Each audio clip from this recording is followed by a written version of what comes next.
네, 안녕하세요. 또 오랜만에 뵙습니다. 네, 각자 지금 또, 안녕하세요. 네, 안녕하세요. 안녕하세요. 네, 저기 차코페페님은 지금 바쁘신 와중에 또 차를 세우고 지금 삼국회를 참여를 하신 것 같네요. 예, 그 나름대로 안전한 갓길이 아닌가? 주차 가능한 아, 지역에 그런가요? 주차를 해놓고 있습니다. 예, 근데 방금 전 안전하다고 하셨는데 옆에 막 트럭들이 많이 지나가서 괜찮으신지. 아, 약간 무섭긴 합니다. 하지만 그래요? 괜찮습니다. 알겠습니다. 이성빈 대표님은 다시 한국에 복귀를 또 하신 거죠? 네, 지금 격리하고 있고요. 격리가 이렇게 힘든 거 처음 네, 알았습니다. 지금 격리 10일차입니다. 네. 그 전에 격리보다도 이번 격리가 더 힘드신가 보죠. 지난번에는 진짜 격리를 한 번도 한 적이 없거든요. 근데 이게 해외 아, 갔다 와서 백신을 네, 맞았음에도 불구하고 네. 한국에서 한국 백신이 아니라고 지금 이제 격리를 시작했는데 어, 음. 아예 집 밖을 못 나가고 있습니다. 그래서 정말 힘드네요. 지난번 그럼 격리 때는 집 밖으로는 그래도 일부 외출이 가능했었나 보죠? 지난번에는 격리라기보다는 부대 안에서 네. 갇혀 있었던 거고요. 그래서 뭐 한국 정부에서 아, 격리를 시킨 건 그 부대 안에 아니었거든요. 활동 반경은 근데 지금 완전히 이제 집 안에서만 외출. 네, 지금 완전히 격리 격리됐습니다. 전문가가 되시겠는데 이제 아, 격리 제가, 전문가. 그럼요. 예, 제가 격리 관한 궁금증이 있으시면, 여쭤봐 예. 주세요. 여쭤볼 일이 없었으면 좋겠네요.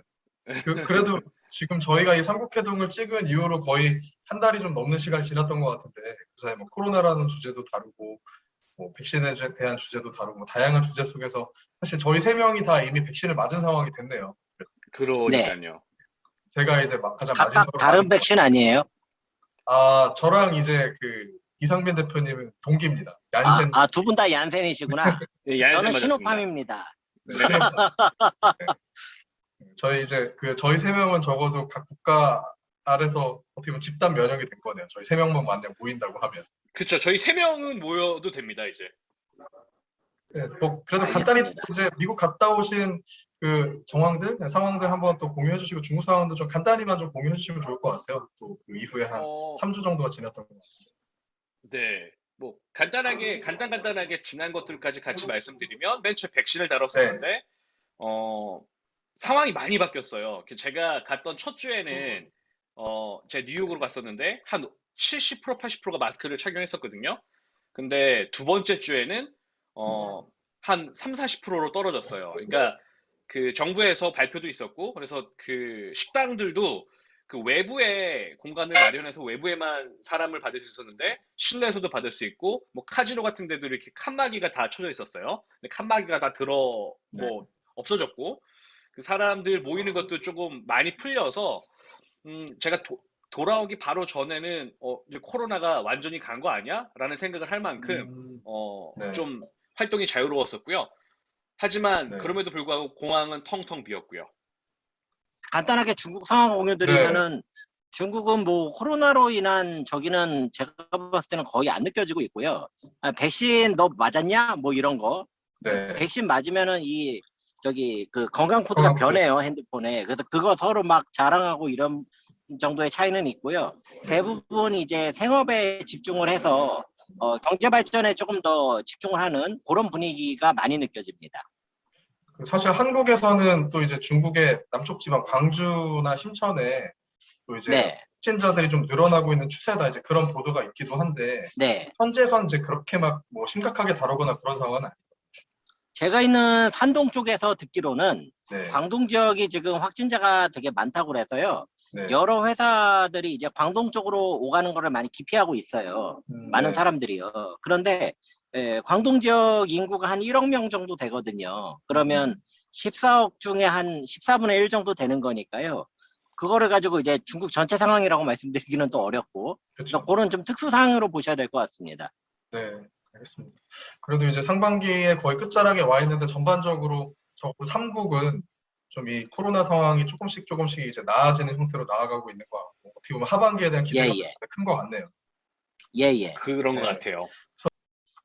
일단 뭐 지난번에 또 저희가 다루기로 했던 주제가 또 결국은 또 이제 코로나나 이 백신과도 어떻게 보면 좀 연관성이 있다고 보여지는데 뭐각 나라의 의료 체계에 대해서 좀 서로 뭔가 이제 커뮤니케이션 해보자고 말씀드렸었잖아요. 네. 특히 코로나를 좀 겪으면서 각 나라의 이 의료 체계라는 것도 어떻게 보면 극명하게 잘하는 점, 못하는 점이 나뉘지 않았었나라는 생각도 좀 들기는 해요. 미국은 좀 어떻게 보세요?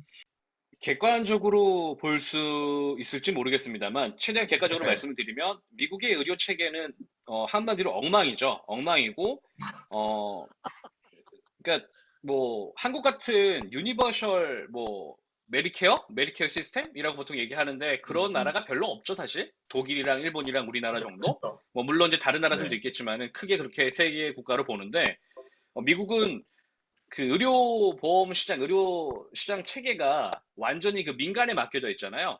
그러다 보니까, 정말 네. 엉망이다. 코로나랑 같이 겹쳐서 이야기해보면, 저 보험이 없어서 코로나 때문에 입원을 한 열흘 정도 하면, 뭐 한 2, 3천만 원? 네. 뭐 합병증까지 네. 같이 걸리면 뭐 1억? 네.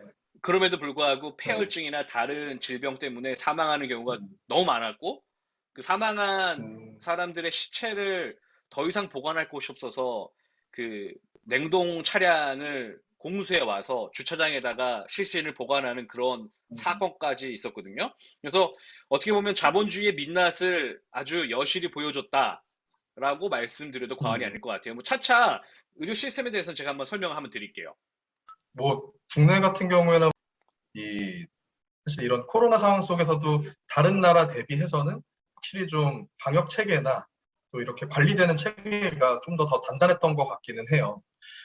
중국 상황은 좀 어떻게 보시나요? 전체 그 의료 시스템을 이렇게 그 코로나 상황을 어, 맞닿아 본다고 하시면. 일단 저는 방역과 의료는 좀 구분돼서 우리가 음, 다뤄줘야 될 것 같아요. 뭐냐면 네. 방역이라는 거는 지금 코로나와 같은 그 대규모 질병이 생기다 보니까 이 음, 방역이라는 것이 하나의 그 독립된 영역으로서 이번에 조금 더 집중적인 관심을 받는 것 같고요. 의료 체계는 그 나라에서 가지고 있는 전반적인 경쟁력 같거든요. 그런데 진짜로 제가 중국 생활을 하면 할수록요. 제가 원래 우리나라에 좀 쓴소리를 하는 편인데 한국 같은 의료 체계가 없습니다. 이거는 정말로 자부심을 가졌으면 좋겠어요. 한국 사람들이. 제가 이제 저는 이제 중국의 의료 체계에 대해서 아주 잘한다고 보기는 어렵고 전문가도 아니에요. 근데 그냥 중국에서 중국 사람하고 결혼해서 살면서 제가 병원을 이용하지 않습니까? 네. 일반적으로.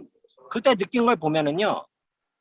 아까 뭐 미국 쪽의 엉망진창이라는 표현을 쓰셨는데 중국은 글쎄 한국이랑 비교를 해보면 뭐가 이게 되는 것 같기는 한데 굉장히 아쉬운 것들이 많아요. 대표적인 거 딱 하나만 예를 들어볼게요. 우리는 병원에 들어가서 의사 선생님 진료를 받으면 그 이렇게 저기 화면에 네. TV 화면에 몇 번 들어가세요. 그러면은 네. 내 차례가 이름을 뭐 부르거나 그러면 네. 이름도 이제 그 땡땡 저기 해서. 뒤에 글자 네. 하나 지운다든지 그건 중국도 그러네요. 근데 아무튼 들어가면은 간호사가 안내를 하잖아요. 그래서 들어가세요. 그러고 문 열어주고 문 닫아주고. 근데 중국은 그거 하는 간호사가 없어요. 그러다 보니까 의사 그 진찰실에 환자들이 우르르 들어가가지고 의사를 이렇게 둘러싸고 있어요. 환자들이. 그러면은 이제 거기서 또 눈치 싸움이 시작돼요. 내가 먼저니, 네가 먼저니, 뭐 이런 거. 근데 이제 중국 사람들은 그런 걸 참 잘하는데 한국 사람들에게는 조금 그런 게 어색하죠. 근데 그런 것이 만약에 적응이 돼서 난 편하다. 그러니까 나는 뭐 아무 상관없다. 그러면은 할 말이 없는데 아무리 생각해봐도 한국 방식이 더 나은 것 같거든요. 그러니까 그런 아쉬운 것들이 참 많습니다. 서비스 측면에서요. 네. 네. 우리나라는 진짜 서비스 플러스 어떻게 보면 전체적인 그 시스템? 이게 그 전체적인 플로우가 이용하는 사람들이 편하게 사용할 수 있게 최적화되어 네, 가고 있는 것 같아요.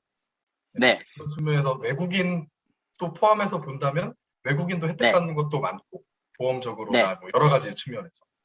예, 예, 네. 그, 이렇게 말씀드리면 그럴지 모르겠지만, 의료 체계 관련해서는요, 어, 제가 한국 의료 시스템은 거의 전 세계에서 최고라고 감히 말씀드릴 수 있고요. 이제 다른 이야기들을 하는 분들 있잖아요. 뭐, 제가 이제 뭐 의사협회도 마찬가지고, 뭐 본인들이 자꾸 이익 집단이 아닌 것처럼 무조건 다 공적 이익을 대변하는 것처럼 이야기하니까 욕을 먹는다고 생각을 하거든요. 옳은 이야기를 할 때도 있어요. 근데, 정말 그 언론을 통해서, 지면지상을 통해서 잘못된 정보들이 정말 많이 왔다 갔다 하는데, 정말 잘 돼 있습니다. 한국. 정말 잘 돼 있고요. 미국을 간단하게 예를 들어드리면 미국은 아예 민영화되어 있는 거거든요. 그래서 그 직장 의료 보험이라는 게 있고요. 그다음에 메디케이드가 있고 메디케어가 있어요. 메디케이드는 잘 못 사는 사람. 2인 가족 기준으로, 4인 가족 기준으로 할게요. 매 주마다 다르지만 4인 가족 기준으로 인컴이 거의 비슷한데 한 3만 5천 불? 그러면 한 3천 7, 800만 원 되죠? 이게 안 되는 사람들은 네. 메디케이드를 신청할 수가 있어요. 그리고 만 65세가 네. 넘으면 메디케어를 신청할 수가 있죠. 여기서 만 65세도 예전에 이제 박근혜 대통령이 한번 끌고 왔었고 지금 한국에서 많이 쓰고 있잖아요. 만 65세 기준도 사실 미국 거를 가져간 거거든요. 만 65세가 이제 그 노인 의료보험 메디케어를 받는 기준이고요. 간단하게 말씀드리면 의료보험 체계는 A, B, C, D 4개로 나뉘어져 있어요. A는 네. 병원에 들어갔을 때 치료받는 것들. 그러니까 네. 뭐 디덕터블이 물론 있지만, 그다음에 B는 아웃페이션트, 왔다 갔다 진료하거나 의사를 찾아가서 만나볼 때 쓰는 것들. 네. C는 어드밴티지 플랜이라고 해서 예를 들면은 그 의료보험을 이제 민영 의료보험이랑 연계되어 있는 메디케이드 프로그램에 가입을 하는 건데 그 중에 이제 안 들어가 있는 게 되게 많아요. 눈, 그다음에 뭐 이빨, 뭐 히어링 이런 것들은 포함이 안 돼 있거든요. 추가로 본인이 돈을 내고 아웃 오브 파켓이라고 얘기를 하는데 가입을 하는 거죠. D가 드럭이에요, 드럭. 그러니까 프리스크립션이라고 이렇게 받잖아요, 의사한테. 그럼 약국에 가서 네. 약을 살 때 그 보험회사에서 그 프리스크립션 약에 대한 그 수가를 한 80%는 의료보험 회사에서 내주고 20%만 본인이 내고 오는 거죠. 그래서 이게 네 가지로 나뉘어져 있는데요. 그냥 간단하게 말씀드리면 예를 들어서 제가 한국에서 그런 일이 있었죠. 밤에 그 소파에 발가락을 끼워서 이제 119를 불렀죠. 미국이면 911이죠. 아, 엄청 실제로요? 응급차를 아파요. 그럼. 예, 생각만 불러요. 해도 아파. 예, 정말 아팠어요. 이게 불러요. 부르면 한국에서 네. 한 7, 8분 걸렸어요. 와서 병원에 가서 응급실에 갔어요. 응급실에 가서 응급실에 있는 ER에 있는 의사 선생님 만나보고 환부를 상태를 확인하고 응급 수술을 받았어요. 제가 그때 10반을 넘게 꼬맸어요. 많이 꼬맸죠. 그리고 아유, 치료를 아유. 완전히 받은 다음에 돈을 지불하고 나왔어요. 제가 그때 지불한 금액은 5만 4천 원이었어요. 전체가 다 해서. 만약에 근데 그게 미국에서, 뉴욕에서 있었으면 어떻게 됐을까요? 간단하게 말씀드리면, 응급차를 불렀죠. 응급차를 보통 부르면 요즘 많이 네. 올랐어요. 1200에서 차비. 한 1200불에서 1500불 하거든요. 응급차를 부른 게 1200불에서 1500불. 그리고 ER을 네. 들어감으로 인해서 발생하는 ER 사용료가 있어요. 그리고 응급수술을 받았잖아요. 그래서 감히 말씀드리지만 8,000불에서 10,000불 정도 나왔을 거예요. 아, 그러니까 5만 3천 원, 5만 4천 원하고 8,000불, 10,000불하고를 비교해 보시면 돼요. 근데 그렇다고 해서 우리나라 의료 기술이 떨어지냐? 뭐 아시겠지만 우리나라 의료 기술은 전 세계 내놔도 부끄럽지 않다라고 이야기하죠. 정말 자신 있게 말씀드릴 수 있거든요. 그래서 정말 한국 의료보험 괜찮다. 의료 체계 네. 잘 되어 있다라고 감히 말씀드릴 수 있습니다. 이제 요 타이밍에서 지금 미국에 계시든 한국에 계시든 중국에 있든 간에 한국의 의료 체계와 기술이 굉장히 발달해 있다는 거는 전부 다 동의를 하는 것 같은데요. 제가 이런 부분은 조금 말씀을 드리고 싶어요. 중국에서 제가 실제로 병원을 이용을 해봤고요. 제가 이용하는 병원들은 중국 그 대도시 사람들이 이용하는 현지 병원이에요. 그 말씀을 왜 드리냐면 여기 계시는 한국 분들은 한국인들이 자주 가는 병원이 따로 있습니다. 네. 그렇기 때문에 제가 가는 병원을 한국 사람들이 많이 이용하지는 않는 편인 것 같아요. 그런데 제 주변에서 중국이 의료 서비스 수준이 별로다 보니까 의료 기술도 별로일 거라고 생각하는 경향이 되게 높아요. 근데 제가 보니까 이게 두 개가 별개입니다. 그러니까 의료 서비스는 우리가 이 의료 서비스를 제공받는 행위 자체를 하나의 내가 서비스를 제공받는 과정이라고 보면은 얼마나 내 만족도를 높여주느냐 하는 영역인 거죠. 처음부터 끝까지. 병원문 들어가서 나왔을 때까지. 그런데 의료 기술이라는 거는 어떤 질병이 발생했을 때 그걸 얼마나 솔루션을 그 문제를 해결을 하느냐, 병을 그냥 고쳐냈느냐, 이거는 사실 별개의 능력인 것 같거든요. 제가 봤을 땐. 근데 네. 중국이 의료 기술이 생각보다 높았어요. 제가 이거를 언제 느꼈냐면은요, 제 딸이 그 얼마 전에 높은 데서 떨어져가지고 왼쪽 팔이 골절이 됐습니다. 그러니까 눈으로 봐도 튀어나왔을 정도로 골절이 됐었어요. 막 뒤집어졌죠, 집이. 뒤집어져가지고 하고 뭐 밤중에 가가지고 이제 응급실 입원하고요. 했는데 엑스레이를 찍거든요. 그래서 제 여동생이 의사입니다. 그래가지고 그 엑스레이를 사진 찍어서 한국으로 보내줬어요. 그러니까 제 여동생은 이제 소아과거든요. 그래서 그 정형외과 전문의한테 그걸 보여준 거예요. 그 엑스레이 사진을. 그 사람은 한국에서 이거를 잘하는 분이래요. 보더니 이게 어린아이가 이거면 이건 한국에서도 쉽지가 않다는 겁니다. 이게 지금 조금 어려운 거라는 거예요. 그래가지고 이거는 반드시 그 북경이나 상해처럼 믿을 수 있는 병원에 좋은 병원을 찾지 않으면 나중에 뭐 문제가 터질 수 있다. 그 제가 놀란 거예요. 저는 별일 아닌 줄 알고 있다가. 그런데 제가 지금 사는 곳이 칭다오인데요. 이곳에 이제 그 부녀 아동병원이라는 곳이 있거든요. 그러니까 이제 여성과 아이들만 전문으로 하는 병원이에요. 그런데 거기에서 이거를 진찰을 하더니 우리 중에서 이거는 실력이 제일 센 사람이 해야 된다라고 하더라고요. 그러더니 그 의사 선생님을 지금 붙여줬는데 그 의사 선생님이 프랑스에서 의사를 하고 계시다가 스카웃돼서 오신 분이더라고요. 그런데 이게 그렇게 어렵지 않다는 거예요. 그래서 제가 처음에 안 믿었어요. 사태의 심각성을 너희가 모르는 것이다. 저는 이렇게 생각했는데 그게 아니고요. 중국이 사람이 많잖아요. 그 다음에 병원 수가 적지 않습니까? 그 실력 있는 병원 수는 몇 개로 한정이 돼 있거든요. 그러니까 이 의사 선생님들이 비슷한 수술을 너무 많이 해버린 거예요. 이게 옛날에 백종원 씨도 요리 프로, 백종원 씨였나 누군 요리 프로 나와서 얘기하는데요. 집에서 음식점 맛을 못 내는 이유 중에 하나가 횟수 차이가 난다는 거예요.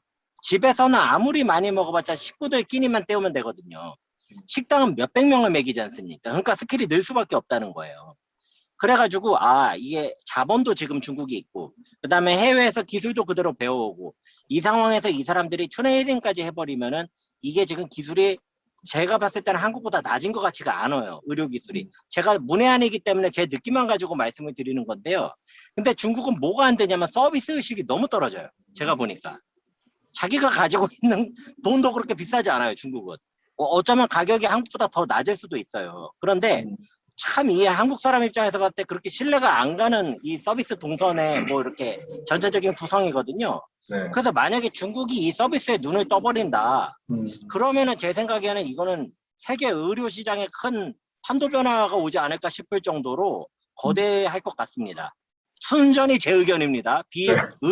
비전문가입니다.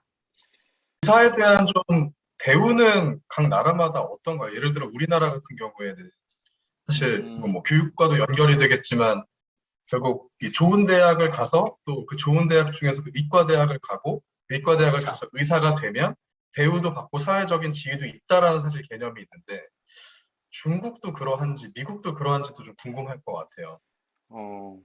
미국- 이렇게 예. 노골적으로 말씀드려도 되는지 모르겠지만 한국에서도 의사 선생님들 뭐 박봉이다 이야기하지만 아니에요. 박봉 아니거든요.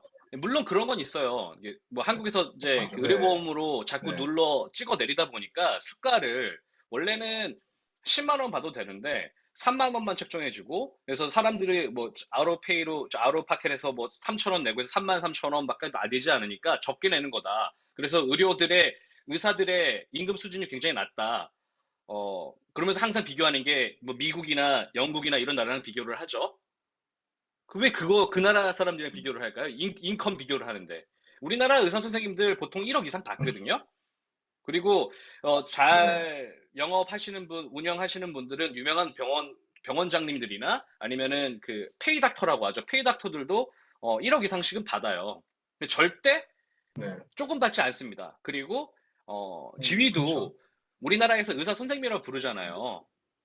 그만큼 네. 지위를 인정받고 있고 사회에서도 존중받으면서 그만큼 많이 받고 계세요. 나는 네. 조금 받아. 그래서 뭐 이렇게 말씀하시는 건 굉장히 비현실적이고 굉장히 우리나라 상황에 맞지 않는 거예요. 그래서 사실은 많은 분들이 미국으로 오세요. 의사 선생님들이. 오시면은 대우를 받고 많이 오시고요. 실제로 돈은 훨씬 더 많이 받으세요. 돈은 훨씬 많이 받는 경우가 종종 있습니다. 특히 의사나 간호사 같은 경우에는 미국으로 네. 건너올 때 물론 시험을 다시 쳐야 돼요. 다시 쳐야 되고 그 레전트 다시 해야 되는데 영주권 받기 굉장히 수월해요. 그래서 많이들 건너오고 계신데 다시 한 번 말씀드리고 싶지만 뭐 한국 의사 뭐 대우가 형편없다, 조건이 형편없다 이렇게 말씀하시는 건 그거는 잘못된 얘기이기 때문에 감히 또 우리 또 의사 선생님들도 보시다가 또 이렇게 뭐라고 말씀하실 수 있겠지만 그렇게 절대적으로 다른 나라랑 인컴 수준을 비교해서는 안 될 것 같아요. 제 개인적인 생각입니다. 네. 그 반면 중국은 그런 인컴의 수준이 상대적으로 낮은 편 아닌가요, 진짜? 그 말씀하셨던 아니 기술에 비하면? 미국에서 이상빈 대표님이 노골적으로 하신다고 그래서 그러면 노골적으로 하십시오 그랬더니 이렇게 노골적으로 해버리셔가지고 제가 약간 말하는 게 이게 나도 노골적으로 해야 되나? 뭐 근데 그 이렇습니다. 중국은요 일단 네. 이런 것 같아요. 한중미를 떠나서 의사는 어느 시대 어느 사회를 가도 존중을 받는 직업인 것 같아요. 유태인 속담 중에 평생 변호사, 의사, 회계사 친구는 꼭 있어야 된다고 그러잖아요. 왜냐면은 누구든지 자기 본인이 아닐지라도 가족이 크게 아플 때가 오거든요. 그때는 의사 선생님한테 매달릴 수밖에 없는 겁니다. 그렇기 때문에 이 직업은 굉장히 제가 봤을 때는 너무나 좋은 직업이죠. 이렇게 사람들한테 가치를 주는 직업이 어디 있겠어요. 그런데 중국도 인정을 받아요. 근데 사회적으로 존중을 받고 다른 사람들이 인정하는 거하고 인컴하고 꼭 일치하지 않을 때도 있습니다. 그러니까 제가 봤을 때는 중국에 있는 의사들이 또 이제 이거를 이제 저는 이제 중국에 있다 보니까 차마 미국이랑은 비교를 못하고 한국이랑 비교를 해볼게요. 그 한국에 계신 분들보다 적게 받으세요. 그런데 노동의 강도는 되게 심하세요. 그러니까 네. 저도 이제 가족 중에 의사가 있다 보니까 의사들 인컴 얘기가 나오면은 이제 그 막 제 가족 구성원 중에 의사인 분들은 이렇게 막 의견을 제시를 하시거든요. 그러니까 얼마나 우리가 고생을 했는 줄 아느냐, 뭐 그런 얘기들을 하세요. 그러니까 제가 이제 그럴 때는 아 그렇죠 그러는데 중국에 계시는 의사들은요 제가 봤을 때 거의 좀비처럼 살아요. 그러니까 이러고 계세요. 그냥 저희 애 수술했던 그 의사 선생님은요 움직일 힘이 없어가지고 눈만 껌뻑껌뻑 뜨고 있다가 라면 이렇게 주면은 드시더라고요. 점심시간이라고. 왜냐면 점심시간에 나갔다 오면 환자를 못 보거든요. 네. 물론 그렇게 좀비처럼 사는 게 맞다라는 의견은 아닙니다. 그런데 중국은 일단 의사분들이 조금 그런 게 있고요. 또 문제가 뭐냐면 제가 보니까 중국 정부에서 중국 의사들이 돈을 많이 벌기 어렵게 지금 막아놨어요. 이거가 이제 미국은 이제 극단적으로 민영화가 된 케이스 같은데요. 중국은 그렇지가 않거든요. 그래서 제가 이게 왜 그런가 했어요. 처음에 되게 이해가 안 갔어요. 이거를 의사들이 돈을 벌게 하면은 의료 서비스가 분명히 상승할 겁니다. 왜냐하면 이게 이제 기업 마인드가 들어가 이제 손님들을 끌어당기고 싶어하고 더 좋아질 거거든요. 근데 왜 이걸 안 할까 생각을 해봤더니 중국 그 정부 입장에서 보니까 몇 가지 이유가 있는 것 같아요. 첫 번째는요, 그걸 해버리는 순간 중국에는 한 6억 명 정도 되는 사람들이 극빈층에 속하거든요. 이 사람들이 의료 서비스를 받기가 굉장히 어려워지겠다라는 생각이 들었어요. 돈 있는 사람들은 편해지지만 돈 없는 사람들은 진짜로 힘들어질 수가 있겠다. 두 번째로요, 의료 서비스가 이제 민영화가 돼버리는 순간 의사 집단이 굉장히 강한 사회적인 힘을 갖게 됩니다. 근데 중국 사회에서는 이런 거를 조금 견제하는, 굉장히 조심하는 편이거든요. 그러니까 그런 요인들이 좀 작용을 했던 게 아닌가. 정리를 하자면 중국 사회에서 의사는 굉장히 존중을 받고 있지만 물론 돌팔이 이런 사람도 있어요. 되게 많아요. 그런 사람들은 참 싫어요. 그런데 대부분 존중을 받고 있고, 하지만 임금 수준은 주변 국가에 비교했을 때 그렇게 높은 편은 아니다. 네. 네. 네, 연결해서 예. 말씀을 드리면요. 뭐 미국 같은 경우에 전체적인 의료 체계, 전체적인 의료 수준은 한국보다 낮을 수밖에 없어요. 아까 우리 차코페페님 말씀하셨지만, 병원이 한국은 어느 병원에 가나 어느 정도 수준의 어떤 질병에 관해서는 어느 정도의 수준의 수술이나 혜택을 받을 거라고 사람들이 생각을 하고 있죠. 처방을 받을 수 있다라고. 그렇죠. 하지만 미국은 아니에요. 동네에 따라서, 지역에 따라서 전 세계에서 가장 수술을 잘하는 병원도 미국에 있고요. 네. 뭐 우리가 흔히 뭐 이야기하면은 뭐 정신과, 방사선과, 뭐 외과 수술, 암 수술 1인자들은 거의 다 미국에 있어요. 근데 아주 한정된 병원이죠. 그러니까 저 LA 그 부촌에 있는 병원이라든지 아니면은 그 저 워싱턴 근처에 있는 이게 몇몇 차이가 병원들 심하구나. 예. 엄청 심하죠. 그래서 일반 병원에 들어가면 이제 속된 말로 없던 병이 만들어져서 나온다라는 뭐 그런 뭐 이야기들도 많이 하고요. 그리고 요즘 우리 한국 병원에서는 쉽게 볼 수 없죠. 폐혈증. 폐혈증에 수술하러 입원을 네. 했다가 폐혈증 때문에 사망하는 경우도 굉장히 많고요. 그래서 어, 네. 말씀하셨지만 미국은 완전히 민영화됐거든요. 완전히 민영화되어 있어서 뭐 말씀 아까 하셨지만은 진짜로 병원비를 못 내서 파산하는 분이 굉장히 많고요. 아까 말씀드렸지만 A, B, C, D로 나눠져 있잖아요. 이게 D 보면은 이제 프리스크립션 드럭이라고 하죠. 이게 처방전 받는 거. 그 약을 받다가 이제 한도가 있어요. 도넛 홀이라고 부르는데 한도를 초과하면은 그냥 다 약값을 내야 되는데 그 약값이 한 알에 막 5천 불씩 하는 약도 있어요.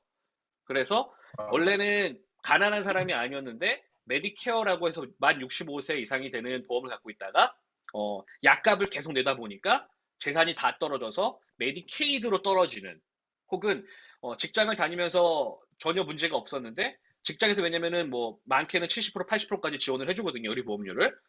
그러니까 50대 50이라고 보통 얘기하지만 그래서 그렇게 내도 4인 가족 기준으로 한 뭐 만약에 아무것도 없으면 한 200만 원 가까이 내야 돼요 의료보험으로.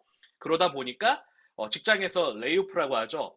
잠깐 잘리거나 잠깐 휴식할 때 의료보험이 없어져서 결국에는 정말로 뭐 의료보험이 없는 기간에 암 수술했는데 병원비가 1억 5천 이렇게 나와서 네. 나락으로 떨어지는 네. 경우가 종종 너무 많이 있습니다. 그래서 이제 한국과 비교하면 한국이 정말 아, 너무 좋은 시스템을 갖추고 있다라고 해서 감히 이렇게 말씀드릴 수 있습니다. 네. 질문 하나만 할게요. 네네. 그럼 미국은 내가 병에 한번 잘못 걸리면 나락으로 가는 수가 있는데 그렇다면은 평상시 건강 관리를 하는 문화가 좀 발달을 하나요? 아직 그렇지 않습니다. 뭐 왜 그러는 거예요? 그럼 햄버거 먹고 막 살찌다가 갑자기 병원 가가지고 파산하고 이런다는 얘기입니까 지금? 그런 경우가 너무 대신에 많았죠. 그런 드럭스토어가 발달한 것도 이제 그런 걸 대체하기 위해서 뭔가 약의 스펙트럼이 넓어지고 그걸 뭐 사람들이 어떻게 보면 더 자율적으로 치료를 받을 수 있게 만든 거 아니에요? 자율적으로 치료를 받다 보니까 너무 복잡해졌어요. 그래서 그러니까 보험회사가 의료보험을 제공하는 보험회사가 몇 개인 줄 아세요? 뉴욕에서만 1,200개인가 된다고 들었거든요. 너무 많아요. 너무 복잡하고. 그리고 뭐 우리가 의학에서 오리지널 드럭이 있고, 그러니까 약이 있고, 그다음에 제네릭이라고 하는 그 유명한 브랜드는 아니지만 똑같은 성분으로 만든 약들이 있고, 뭐 되게 다양해서 말씀하신 것처럼 개인의 그 뭐 자유를 존중하긴 하지만 실질적으로 우리가 이야기하는 베이비 부모 세대들은 그렇게 자신의 건강을 제대로 챙기지 못했어요. 못했기 때문에 미국의 이제 그 질병 사망률을 보면 당뇨가 굉장히 높고요. 그리고 좀 연세 드신 분 보면은 좀 괜찮게 사는 집 같은데도 이빨이 하나 없거나 막 이빨이 빠져 있거나 그런 분들이 굉장히 많을 거예요. 그게 다 의료보험 체계 때문에 그래요. 이빨을 한번 땜질을 하고 신경 치료를 한다. 어금니 쪽이다. 그럼 한 200만 원 생각하셔야 되고요. 앞쪽이다. 그럼 150만 원 생각하셔야 돼요. 그리고 임플란트를 한다. 그럼 1,000만 원은 기본으로 생각을 하셔야 돼요. 한 대에. 그러니까 이게 차이가 너무 크죠. 그래서 병을 키우는 경우가 굉장히 많아요. 그래서 의료보험 체계 안에 들어와 있는 사람들은 공무원들 그리고 이제 직장 중에서도 웬만한 직장을 다니는 사람들을 제외하고 의료보험이 없는 사람들이 굉장히 많아요. 이제 그래서 사실은 오바마 케어가 나왔던 거고요. 그리고 나서 지금 이제 그 바이든 대통령도 또 하나의 그 의료 체계를 보완할 수 있는 시스템을 가져오려고 하는 건데 지금 힘들어요, 되게. 그래서 지금 드리고 싶은 말씀은 한국에서 의료 민영화를 찬성하시는 분들 있잖아요.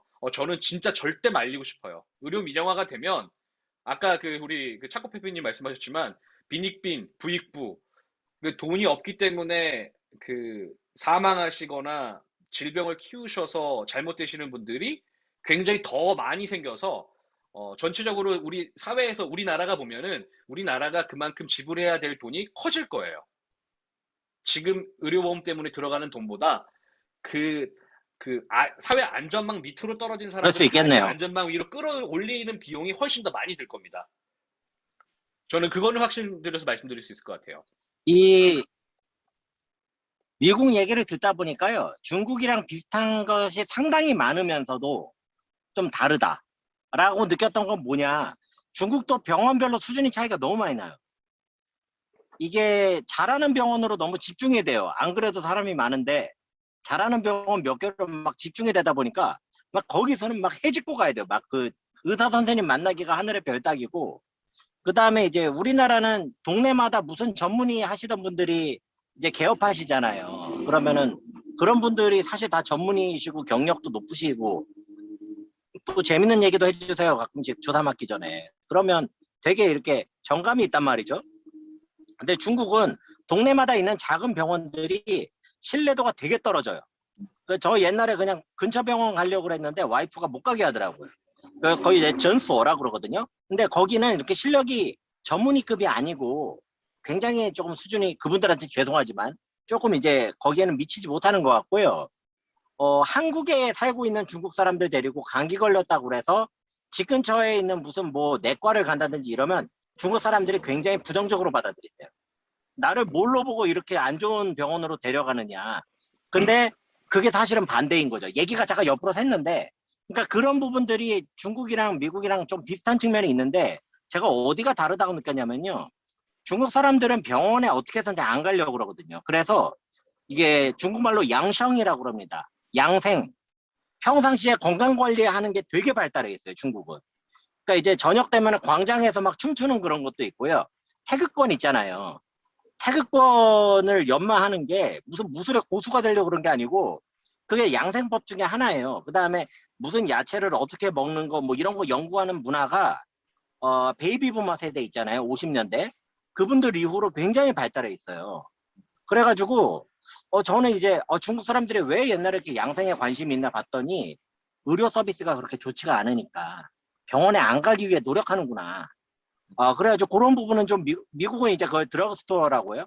거기를 통해 가지고 이제 약으로 좀 해결을 하는 것 같은데, 중국은 이제 조금 그런 부분은 차이가 있는 것 같아요. 그 사실은 약으로만 하지는 않고요. 요즘 들어서 이게 베이비 부머 세들이 지나서 지금 이제 50대 초반까지, 그러니까 3, 40대 젊은 층들은 뭐 아시겠지만 올게닉, 유기농, 그리고 그 자기가 재배해서 직접 먹거나 ABC 주스 이런 것들이 네. 전부 다 미국에서 건너가잖아요. 굉장히 그 신경을 많이 쓰기는 해요. 근데 바로 있네, 그럼 있어. 예, 네, 그렇죠. 그 예, 윗세대들이 이제 신경 예. 그 관리를 못 했죠. 그리고 2세대, 2차 네, 대전 세대, 2차 대전. 그렇죠. 2차 세계대전 그분들. 신경 못 예. 썼고, 그리고 지금 신경을 못 쓰는 분들은 경제적으로 위치가 좀 떨어지는 분들은 신경을 못 쓰고 있죠. 그래서 나락으로 아, 떨어지는 경우가 굉장히 많다. 근데 이 얘기 한번 들어야 될 것 같아요. 미국의 의료 시스템을 이해하려면 어떻게 되어 있냐면요. 저한테 제가 이제 병원에 가려면 종합병원에 혼자 못 가요. 갈 수 없어요. 항상 제가 어디가 아프다 그러면 제 주치의가 있거든요.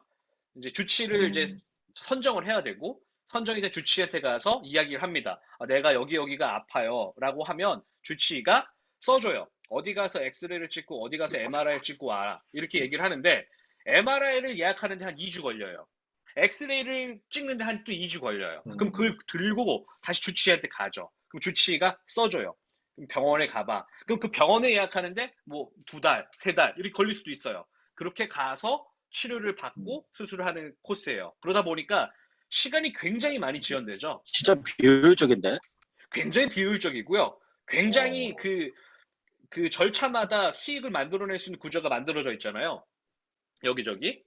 그래서 뭐 인간적이지 못하죠. 굉장히 비인간적이고 굉장히 그 정말 돈의 노예가 된 의료 시스템이다라고 말씀드릴 수 있을 것 같아요. 그 오바마 케어는 어떻게 이해를 좀 하면 좋을까요? 네, 그 오바마 케어에 대해서 사실 많이 들어봤지만 어떤 식으로 좀 이제 사회적 보장을 해주는 건지 이제 정확한 어, 이해도가 없거든요. 대부분의 사람들이. 오바마 케어의 가장 근본적인 지향점은 한국이나 일본, 네. 독일이었어요. 근데 실패했죠. 근데 그렇게 갈 수도 음, 없었어요. 그러니까 민영화가 완전히 되어 있고 그런 시스템 속에 살고 있는 오랫동안 그 2차 세계대전 이후부터 계속 그렇게 살아왔거든요. 그래서 그 시스템 음, 바꿀 수도 없었어요. 하지만 그럼에도 불구하고 최소한의 의료보험은 모든 국민이 갖고 있어야 된다. 여기서 네, 국민이라고 이야기를 하면 영주권을 갖고 있거나 시민권을 갖고 있거나 아니면 네, 합법적으로 미국에 들어와 있는 모든 사람들에게는 최소한 적어도 가장 기본적인 의료 보험망은 제공을 해야 된다라는 그 아이디어에서 출발을 했고요. 물론 되게 그 빈틈이 많았어요. 워낙 민영화가 오랫동안 되어 있던 시장이기 때문에 빈틈 많았지만 궁극적으로는 맞는 방향이긴 했어요. 궁극적으로는. 하지만 결국에는 뭐 지금 사라졌고요. 미국에서도 반대하는 목소리가 더 컸었어요, 사실. 그래서 지금 다시 옛날로 회귀를 했는데 미국은 의료라는 단어를 꺼내면 정말 어떤 나라에 가서도 한마디도 꺼내지 못할 만큼 의료 시스템 형편없습니다. 뭐 이렇게 말씀드리면 뭐 어떻게 할지 모르겠지만 진짜로 그렇고요. 거기에 비해서 미국에 비해서 한국에서의 의료보험 시스템이나 의료 체계들은 정말로 잘 되어 있다. 제가 이제 여기서 또 이렇게 말씀드리고 싶은 게 뭐였냐면요. 이 백신 보도도 요즘 바뀌기 하더라고요. 그러니까 언론들이 좀 신경을 써야 될 게, 우리가 정말 신경을 써야 될 게, 건들지 말아야 될 게 있다라고 생각을 하거든요. 뭐 백신 같은 경우에, 백신 지금 안정성이 확보된 백신은 어느 하나도 없습니다. 모두가 그렇게 얘기하고 있죠. 백신의 부작용은 지금이 아니라 3년 뒤에, 5년 뒤에부터 나타나기 때문에 지금 가시적으로 드러나는 100만 명을 맞췄는데 1명의 사망자, 또는 3명의 사망자가 발생하는 것, 이게 그 백신의 좋고 나쁨을 이야기할 수 없다. 근데 이제 그럼에도 불구하고 엄청나게 그 기사들이 많죠. 저는 그런 건 하면 안 된다고 생각을 해요. 의료 시스템도 마찬가지라고 생각을 해요. 절대적인 비교를 해서 예를 들어서 뭐 미국에 있는 의사는 뭐 한 1년에 24만 불을 벌고 그리고 하루에 환자를 보는 횟수가 4번밖에 없다. 그리고 근무 시간이 사실은 3교대, 4교대라서 4시간, 8시간 근무밖에 하지 않는다. 라고 이야기를 많이 하시거든요. 그거는 그 나라랑 비교를 하면 안 된다고 생각을 해요. 그러면 그 나라에 가서 그 나라 시스템에 사시면서 그 나라에서 그렇게 하시면 되잖아요. 근데 그거를 그런 나라의 그 좋은 점만 가져와서 우리나라에서 마치 우리나라의 시스템 전체가 잘못됐다라고 이야기하는 건 전 정말 잘못됐다라고 생각을 합니다. 미국은 일단 기본적으로 그 4대 보험 안에 의료보험 들어가 있는 거 맞나요? 그러니까 이제 의료보험이 있긴 있는데 네. 우리나라 같은 거는 그냥 우리나라에만 있다고 보시면 되고요. 네. 중국에서의 그다음에 의료보험은 이제 어떤 수준이라고 봐요? 그 개인적으로 보험을 좀 추가를 해야 돼요. 예를 들어서 뭐 암보험 이런 것들은 네. 이제 한번 겪어보시면은 하게 돼 있고, 그 다음에 저희 장모님께서 암으로 수술을 한번 크게 하신 적이 있는데 이제 공무원 출신이시거든요. 그러니까 나라에서 상당히 금액 지원을 해주더라고요. 네. 근데 제가 알기로 그게 지금 나이가 드신 분들은 그게 되는데 그 아래로는 아마 적용이 안 되는 것 같아요. 그래서 그것도 좀 형평성의 문제는 조금 있는 것 같습니다. 여하튼 있기는 있다. 근데 이제 뭐 적용 범위가 일반적인 그런 우리나라의 건강보험처럼 넓지 않고 네. 또 이제 그걸 메꾸려면 이제 개별적인 보험 상품을 또 들어야 되는 시스템이라고 봐야 되겠죠. 네. 미국도 거의 그렇게 봐야 될까요? 미국이 딱 그런 시스템이고 그거를 이제 한국이 받아들이고 싶어 하고요. 왜냐면은 많은 이익 회사들이 이익을 낼 수 있으니까 중국도 미국 시스템을 많이 갖다 채용을 한 것 같아요. 제가 보기에는. 네. 제가 뭐 찾아놓은 게 있는데 이게 간단하게 말씀을 드리면 미국에 그 보통 의료보험을 가입을 하시면 그 자기가 이제 한국으로 치면 국민연금을 내죠. 연금을 내고 그다음에 직장인 의료보험을 내잖아요. 그 내는 것처럼 그 본인이 내는 그 세금의 일정 부분이 자동적으로 빠져나가게 돼 있어요. 직장에 가입을 하게 되면은 본인이 선택을 해서 해야 되고요. 메디케이드나 메디케어라고 하는 정부 시스템에 들어가면 본인이 이제 연금을 받을 때마다 연금에서 일부분이 의료보험으로 빠져나갑니다. 그래서 이제 계속적인 서비스를 받게 하는데 아까도 이제 그 우리 차코페페님께서 말씀하셨지만은 뭐 한국도 그런 시스템이 있죠. 그 메디케어나 메디케이드 마찬가지 C라고 있어요. 메디케이드, 메디케어 둘 다 A, B, C, D가 있는데 C가 어드밴티지 플랜이라고 해서 이제 추가해야 돼요. 암처럼 뭐 히어링, 뭐 아이, 뭐 그다음에 뭐 이빨 이런 거 전부 다 추가로 해서 자기 그 아웃 파켓이라고 얘기하는데 주머니에서 돈을 더 내서 치료를 받아야 되는데 그 돈이 굉장히 엄청난 거죠. 근데 사실 보면은 한국 의사분들이 그 선생님께서도 고생을 많이 하시는 건 사실이세요. 뭐 중국도 아까 말씀하셨지만은 그렇습니다. 미국이랑 네. 비교해서 그 하루에 환자를 보는 숫자가 너무 차이가 나죠. 그렇죠. 너무 차이가 나죠. 그럼요. 한국 의사 선생님들은 20명, 30명을 보는데 미국 의사 선생님들은 하루에 3명, 4명 보고 그런 데 있어서는 절대적인 그 노동력은 정말 한국에서 너무 고생을 많이 하신다라고 말씀을 드릴 수 있을 것 같아요. 네, 오늘 좀 그 의료 체계에 대해서 각국의 상황도 들어보고 상당히 좀 열띤 내용들이 오고 갔던 것 같아요. 또 다음에 맞습니다. 또 다른 주제로 또 재미있는 한번 시간을 만들어 보기로 또 기약을 하면서 오늘의 자리 마치도록 하겠습니다. 네, 수고 감사합니다. 많으셨습니다. 네, 네, 감사합니다. 감사합니다. 감사합니다. 감사합니다.